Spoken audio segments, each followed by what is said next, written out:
My name is Pankaj Verma और आप देख रहे हैं हमारा चैनल मैथमेटिक्स पंकज वर्मा। आज मैं आपके लिए एनसीईआरटी क्लास 10 के 4.2 जिस चैप्टर का नाम है द्विघात समीकरण, उसका क्वेश्चन नंबर 2 कराने वाला हूं। तो क्वेश्चन नंबर 2 है कि निम्न स्थितियों को द्विघात समीकरण के रूप में निरूपित कीजिए। जो आपके प्रश्न दिए हैं उन्हें आपको द्विघात समीकरण के रूप में निरूपित करना है। तो पहला प्रश्न है कि एक आयताकार भूखंड का क्षेत्रफल 528 वर्ग मीटर है। एक आयताकार भूखंड है जिसका क्षेत्रफल आपको दिया है 528 वर्ग मीटर। क्षेत्र की लंबाई चौड़ाई के 2 गुने से 1 अधिक है। क्षेत्र की जो लंबाई दी है उसकी चौड़ाई के 2 गुने से 1 अधिक दी गई है। तो हमें भूखंड की लंबाई और चौड़ाई ज्ञात करनी है। तो क्वेश्चन थोड़ा ध्यान से समझिएगा। सबसे पहले इसमें हम मानते किसे हैं? तो यहां पर पहले दिया गया है क्षेत्र की लंबाई और बाद में दिया गया है चौड़ाई। कोई भी इस प्रकार के प्रश्न आते हैं तो आपको ध्यान रखना है कि बाद में जो दिया गया है उसी को हम मान लेते हैं। क्या दिया गया है? क्षेत्र की लंबाई उसकी चौड़ाई के, तो पहले लंबाई दी गई है, बाद में चौड़ाई दी गई है।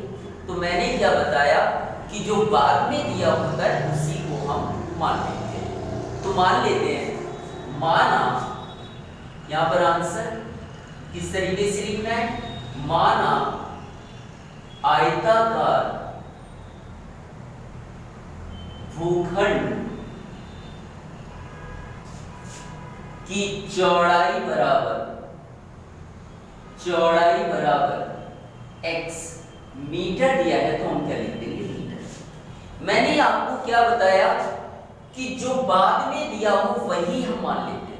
तो यहाँ क्षेत्र की पहले क्या दी थी? लंबाई, और बाद में क्या दी थी? चौड़ाई। तो बाद में जो दिया है उसे मैंने मान लिया। तो आयताकार भूखंड की चौड़ाई मैंने क्या मान ली? x metre. अब क्या कह रहे हैं कि आयताकार भूखंड की लंबाई बराबर। अब इन सवालों में क्या करना है आपको? जैसा आपसे बोलता जाए उसी प्रकार से आपको करते जाना है। पहले क्या बोला उसने? क्षेत्र की लंबाई। क्षेत्र कैसा क्षेत्र? आयताकार भूखंड की लंबाई बोली गई। क्षेत्र कैसा है? आयताकार। तो आयताकार क्षेत्र की लंबाई क्या बोला उसने? आयताकार क्षेत्र की लंबाई चौड़ाई के 2 गुने। तो चौड़ाई मैंने क्या मानी? x। क्या कह रहा है? चौड़ाई के 2 गुने। गुने का मतलब गुणा। कितने गुने? 2 गुने, तो 2 से मैंने गुणा कर दिया। से 1 अधिक है। अधिक के लिए हम क्या करते हैं? प्लस। 1 अधिक है तो क्या आ जाएगा? 1। क्या कह रहा है? वापस से समझिएगा। क्षेत्र की लंबाई, क्षेत्र कैसा दिया हुआ है? आयताकार दिया है। तो आयताकार भूखंड की लंबाई बराबर आगे क्या है? चौड़ाई के 2 गुने। तो चौड़ाई मैंने क्या मानी? x के 2 गुने। तो गुने का मतलब मैंने क्या कर दिया? गुणा। कितने गुने बोला? 2 गुने बोला है, तो मैंने 2 से गुणा कर दिया। फिर आगे कह रहा है से 1 अधिक है, तो अधिक के लिए क्या करते हैं? प्लस। कितना अधिक है? 1 अधिक है, तो मैंने 1 प्लस कर दिया। बराबर 2 का गुणा x में करेंगे, क्या आएगा? 2x प्लस 1 जैसे का तैसा। ये आपकी आगे लंबाई। मुझे आयताकार भूखंड की चौड़ाई भी मिल गई, आयताकार भूखंड की लंबाई भी मिल गई, 2x प्लस 1। अब सवाल में स्टार्टिंग में क्या बोला गया था कि एक आयताकार भूखंड का क्षेत्रफल 528 28 वर्ग मीटर है। जैसा उसने बोला वैसा ही हम लिख देंगे यहाँ कि आयताकार भूखंड का क्षेत्रफल बराबर कितना दिया है 528 मीटर की घात 2। मीटर हिंदी में लिखना हिंदी में लिखो, इंग्लिश में लिखना इंग्लिश में लिखो। तो यहाँ मैं क्या लिख देता हूँ m, इधर भी मैं क्या लिख देता हूँ m। अब ध्यान रखिएगा कि आयताकार का क्षेत्रफल का सूत्र होता है, आयताकार के क्षेत्रफल का सूत्र होता है लंबाई गुणा चौड़ाई बराबर 528 जैसे का तैसा। एक एक पॉइंट अच्छे से समझिएगा, आपको हर एक क्वेश्चन अच्छे से समझ आने वाला है। मैंने क्या बताया कि आयताकार भूखंड का क्षेत्रफल कितना दिया 528 वर्ग मीटर। तो मैंने आयताकार भूखंड के क्षेत्रफल का सूत्र लगा दिया, क्या लंबाई गुणा चौड़ाई। अब हम क्या करेंगे, लंबाई की जगह लंबाई का मान रख देंगे। तो लंबाई कितनी दी है 2x + 1, तो मैंने यहाँ लिख दिया 2x + 1। गुणा है तो क्या आएगा गुणा।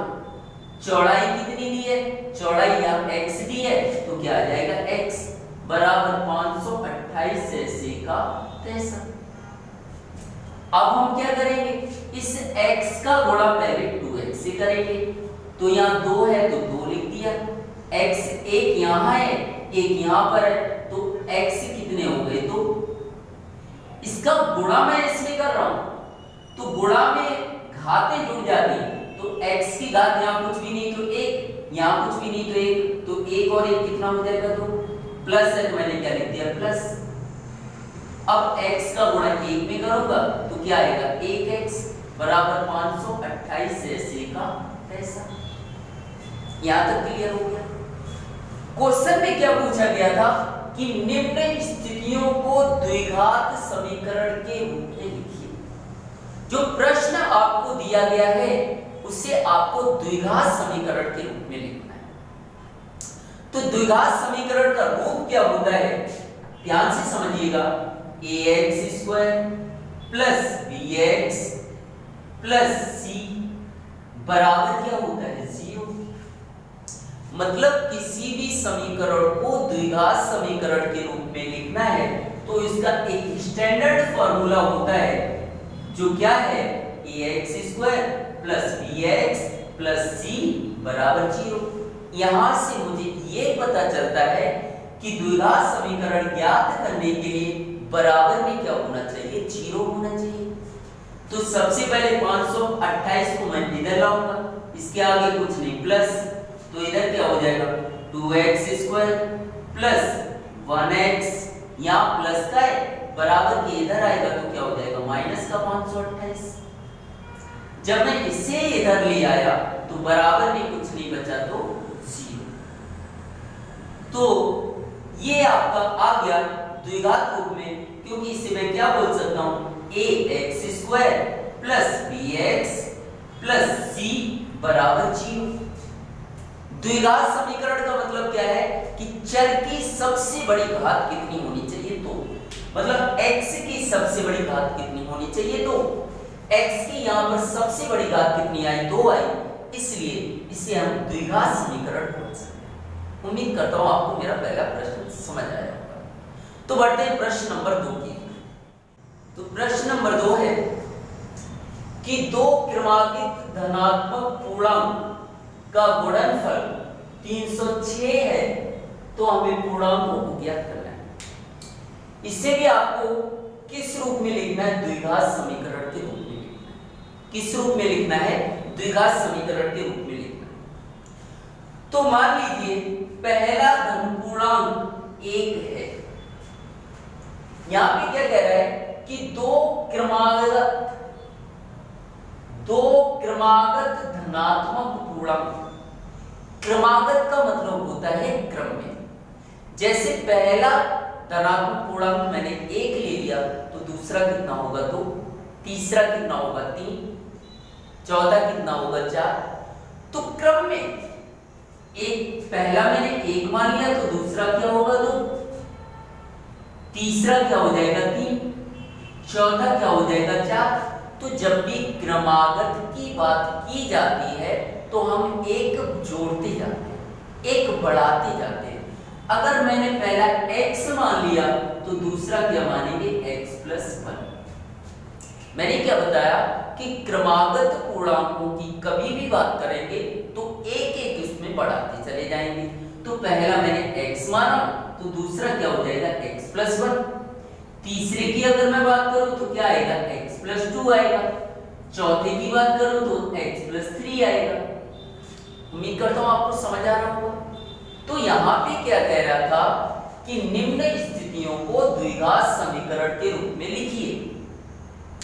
तो मैंने क्या किया कि 2 क्रमागत धनात्मक पूर्णांक हैं, तो मैंने पहला पूर्णांक मान लिया, माना पहला धनात्मक पूर्णांक बराबर x, दूसरा धनात्मक पूर्णांक बराबर क्या हो जाएगा x + 1 हो जाएगा। यहाँ पे 2 क्रमागत धनात्मक पूर्णांक बोले हैं, तो पहला मैंने पूर्णांक क्या मान लिया x और दूसरा पूर्णांक क्या मान लिया x + 1। अगर तीसरे की बात करते तो हम क्या मान लेते x + 2 मान लेते। अब शर्त के अनुसार क्या है कि 2 क्रमागत, यहां लिख दो शर्तानुसार क्या कह रहा है कि 2 क्रमागत धनात्मक पूर्णांकों, तो पहला धनात्मक पूर्णांक मैंने क्या माना x और दूसरा धनात्मक पूर्णांक मैंने क्या माना x + 1। जैसा इसमें बोलता जाए वैसा ही आपको करते जाना है। तो 2 क्रमागत धनात्मक पूर्णांकों का गुणनफल 306 है। तो पहला धनात्मक पूर्णांक मैंने क्या माना x, दूसरा धनात्मक पूर्णांक मैंने क्या माना x + 1, और इनका गुणनफल का मतलब यहां क्या आएगा गुणा आएगा। इनका गुणनफल कितना दिया है 306, तो बराबर यहां कितना हो जाएगा 306।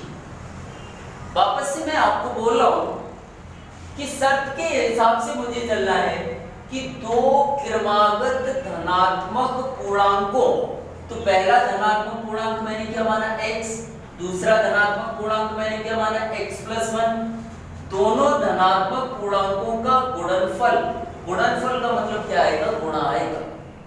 कितना दिया है 306। तो सवाल में जैसा किया गया था वैसा मैंने कर दिया। तो अब क्या करेंगे, x का गुणा x से करेंगे तो क्या आएगा x की घात 2। मैंने क्या बताया था कि जब भी हम गुणा करते हैं तो घातें जुड़ जाती हैं। तो यहाँ पर x कितनी 1, यहाँ भी x कितनी 1, तो घातें 1 और 1 को जोड़ देंगे तो कितना आएगा 2 आएगा, प्लस है तो क्या आएगा प्लस आएगा। ऐसे ही x का गुणा 1 में करेंगे तो 1 का गुणा जब x में करेंगे तो 1x आएगा, बराबर यहाँ क्या आएगा 306। यहाँ तक क्लियर हो गया। क्वेश्चन में क्या बोला गया था कि निम्न स्थितियों को द्विघात समीकरण के रूप में लिखिए। तो द्विघात समीकरण क्या होता है ध्यान से समझिएगा। द्विघात समीकरण के रूप में जब भी लिखना हो तो इसका एक स्टैंडर्ड फॉर्मूला होता है ax² + bx + c बराबर 0। इसका मतलब ये हुआ कि द्विघात समीकरण के रूप में लिखना है तो बराबर में क्या आना चाहिए 0 आना चाहिए। उसके साथ साथ जो यहाँ पर चर दिया है, चर यहाँ पर क्या है x है, चर की सबसे बड़ी घात कितनी होनी चाहिए 2, तो इसकी घात कुछ भी नहीं तो कितनी होगी 1 और इसकी घात कितनी है 2, तो x की सबसे बड़ी घात कितनी होगी 2 होगी। इसीलिए इसे हम क्या कहते हैं, द्विघात समीकरण। तो मैंने क्या बताया कि द्विघात समीकरण के रूप में कभी भी आपको समीकरण लिखना है तो बराबर में क्या आना चाहिए, 0। क्या यहाँ पर बराबर में 0 है, नहीं है, तो हम क्या करेंगे, सबसे पहले 306 को इधर लेके आएंगे। तो क्या आएगा, x² प्लस का 1x, इसके आगे कुछ नहीं, प्लस वाला इधर क्या हो जाएगा, -306 बराबर। जब मैं इसे इधर लेके आया तो इसका मैंने चिन्ह बदल दिया, तो प्लस का इधर क्या हो जाएगा, माइनस। तो जब मैं इसे इधर ले गया तो इधर कुछ भी नहीं बचा, तो क्या आएगा, 0। तो यहाँ पे हम देख लेते हैं क्या यह द्विघात समीकरण के रूप में है। तो सबसे पहले मुझे चेक करना है कि बराबर में क्या होना चाहिए, 0 होना चाहिए। हाँ भाई, बराबर में 0 है। दूसरा मुझे क्या चेक करना है कि चर की सबसे बड़ी घात कितनी होनी चाहिए, 2। तो यहाँ पर चर क्या है, x की घात कितनी है, 2, इसकी घात कुछ भी नहीं, 1। तो 1 और 2 में बड़ा क्या है, 2। इस प्रकार से हम कह सकते हैं कि दिया गया समीकरण द्विघात समीकरण है। उम्मीद करता हूं आपको ये दोनों प्रश्न समझ आए होंगे। इसी प्रकार के आगे के प्रश्न आप देखना चाहते हो या 4.1 के बाकी के जो मैंने प्रश्न कराए हैं उसका लिंक आपको डिस्क्रिप्शन में मिल जाएगा। अगर इसी प्रकार के आप वीडियो चाहते हैं और हमारे चैनल पर पहली बार आए हो तो हमारे चैनल को सब्सक्राइब जरूर करें तथा अपने दोस्तों में ज़्यादा से ज़्यादा शेयर करें। Thank you.